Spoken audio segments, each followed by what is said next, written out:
my bad. I actually meant to say Kingdom of Z, a new manga I'm actually reading, and I've gotten through 2 volumes so far. This is actually a new manga, so yeah, let's talk about it. If you enjoyed High School of the Dead, I think you'll enjoy this a lot. It's not as fan servicey as High School of the Dead, which I kind of like actually, and the fan service doesn't destroy the story that they're trying to tell from what I've read so far through the 2 volumes of this manga. This is a zombie manga, and it's just breaking out in a zombie apocalypse at the beginning of the story. We have 3 cool main characters that actually bounce off pretty well from each other. Well, that's what I think. And we have Karin, Miki, and Sato. Now, before I get to talking about these characters, let me tell you a little bit about what makes this manga so special. Alright, so the thing that actually makes this story stand out is the characters and what they actually like, their goal of what they're actually trying to do. They're not just trying to survive and live to fight another day. They're trying to control the zombies and actually use them as fodder and use them as a way to go against other people in the story. If they got to go against other humans or just maybe fight against other zombies, I don't know. But they're actually trying to control the zombies and use them for their own gain. Characters. Alright, so characters. We got 3 main characters we're going to be talking about. One of them is my favorite out of the bunch, and I can't wait to talk about her. So let's get straight to it. Alright, so Sato. Now, Sato is your average MC. You know, the zombie apocalypse breaks out, he's shitting bricks. And he's a chill character, you know, but he's the character who has the common sense of the group.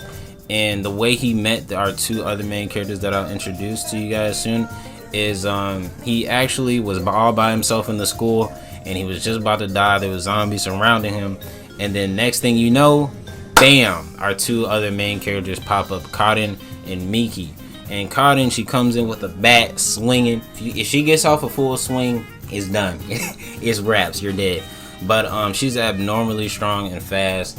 And you know, it's anime, you know, she's gonna be a little overpowered. But yeah, Karin is basically like the muscle of the group. She's super fast, super strong, abnormally strong, and she's more the laid back character of the group. She's just chilling, vibing, and whatever Miki says goes, because Miki is the brains of the operation. So let's talk about her next. Alright, so Miki, my favorite character in this manga so far. I don't know if we're gonna get some more characters, but my favorite character in the manga so far. Reason being is because she's the brains of the operation, and like, she doesn't do nothing for no reason. If there's a strategy that happens to fight off the zombies and go against humans, she's coming up with a plan. She's coming up with the ideas on how to go against them, and she's in the manga, she's always explaining on why they do what they do and the plans they come up with. So there's not just they do something for no reason and they don't explain it. There's always a reason, and they explain the plan that they're gonna do. Also, another reason why I like Miki is because she might be a megalomaniac, and if you don't know what that means, that basically, I googled it, it basically means she's obsessed with her own power. And so basically she likes to control the zombies. We wouldn't be in this situation of them wanting to control the zombies without Miki. She's the brains of the operation, and you know, she kind of bad, but she also is like, she reminds me of Richtofen from Black Ops. Because she, like, whenever she talks about controlling the zombies and she imagines it and they show us a picture, you can see the zombies in like a Nazi outfit, and you can see her in a Nazi outfit with a hat on. She's like, I run the whole show. So yeah, I actually really like her because Miki's strategies, the ways that she go against the zombies, even humans, she comes up with all these plans on how she's gonna go against them, and half the time, well actually all the time, they work out. Because there's a method to her madness. There's a method to her crazy. She's not no Daenerys Targaryen, but you know, she kinda is. There's a method to her madness. You know, Daenerys, she's the breaker of chains. You know, she got the dragons on her back. Miki, she got the zombies on her back. She got the Walking Dead on her back, and she's trying to control all of them. So I think that makes this story a lot more interesting. One last key note is that everything is kind of explained. Like, if they do something, if they go out to get food, there's always a plan to how they're gonna get the food. There's always a reason why they do what they do. Like, if they do something later on and they don't explain it beforehand, there's always a reason that explains why they did what they did later on to make it make sense to us, the readers.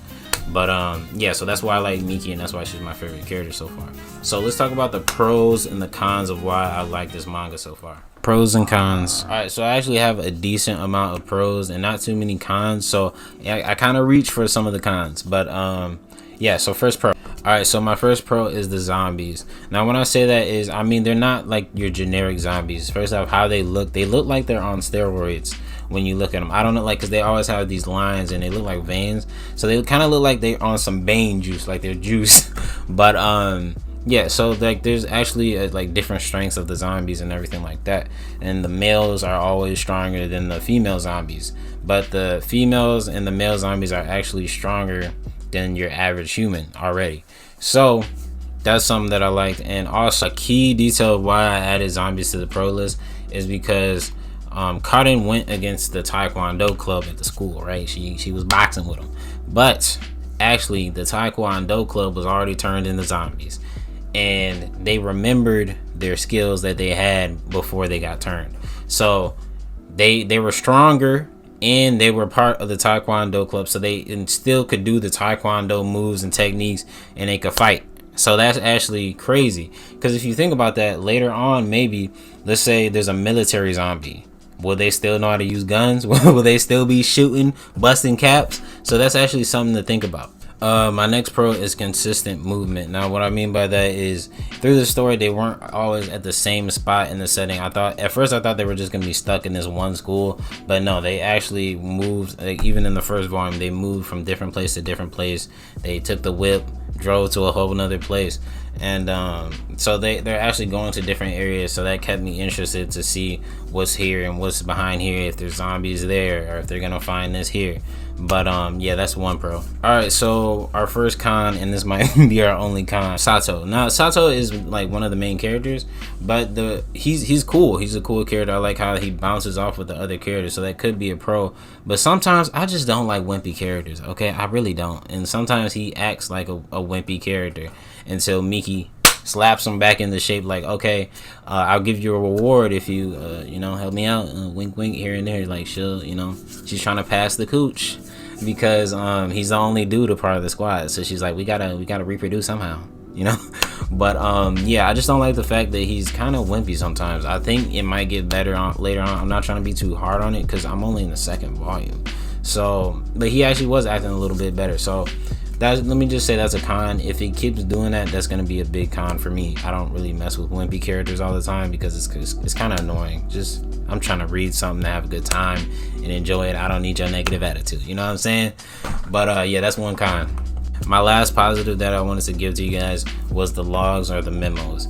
Now in the first volume it talked about it gave Miki's perspective of what was happening before the apocalypse and certain things that happened that we didn't get to see, to give you more background and I guess a connection to the setting of the world and everything happening, just more background. So I enjoy getting a little bit more connected to my world, you know what I'm saying? So that's a pro. And then in the second volume it gave you a different person's log, a different person's perspective that we met in the story. So yeah, I thought that was pretty cool. So I wonder who's gonna get the third log in the third volume. But yeah, the fan service. I thought this would be a pretty interesting thing to talk about with this manga, because this either is a hit or miss for some people, and that is the fan service. Now I think this fan service, I don't care. You see what I got in my posters. I don't care. I don't care about fan service, but for this, I just wanted to let you guys know the fan service is there. It's there. They got their angles, their panty shots, the cleavage, you can see it, but there's no titties, no nipples, no coochie hanging out the back, nothing crazy like that. But you will see some panty shots, some thighs here and there, and some cleavage. So that's just for you people who don't really like fan service. And I can tell you from this story, it does not ruin the story to me. I don't think it ruins the story. I don't think it takes away from the story that they're trying to tell. And yeah, rating and thoughts. All right, so let me give you guys my overall thoughts on the manga so far before we wrap this up. Now in the first volume I actually thought it was going to be like a 6.5 out of 10, but then when I got to the second volume it got up to like an 8 out of 10, because Miki, look dude, she kept me reading this because I'm like, okay, so that's how you did that. Okay, so there's a strategy to our madness, a method to our madness, as I said before at the beginning, and that kept me tuned in and ready to see what's happening next. And I'm ready to see the third volume. So I'd give this an 8 out of 10. I think you guys should check it out. They got the culture, the cleavage, the story, and I really mess with the dynamic between the three characters of Sato, our main dude, he's trying to get a reward from Miki. He kind of into her, and him being the grounded character, because Carden, she crazy too. She's a psycho. She's basically like Harley Quinn with a bat. And then we got Miki, the queen of the dead, trying to control them. But yeah, so they're too crazy. And then Sato is like our more grounded character, trying to he has the common sense. He's like, oh, this shit is crazy, I can't believe we doing this shit, but he's still gonna do it because he want the cool. But yeah, so that's about it. I give this story an 8 out of 10. I think you guys should check this out. 2 volumes out so far.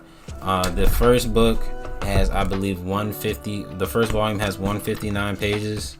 Yeah, 159, and then the second volume has 155. I just remember that. But yeah, hopefully you guys enjoyed this manga review and this talk to you guys about this manga. I actually really enjoyed it, and I can't wait to see more. Hopefully it doesn't get bad, or hopefully it doesn't get worse, but I'm enjoying the culture. You know, it was your boy Windeviate. Hopefully you guys enjoyed. Subscribe, comment down below if you guys want me to continue doing these manga reviews, or maybe even anime reviews. We'll see. But yeah, I'll talk to y'all later. Make sure y'all subscribe. Peace.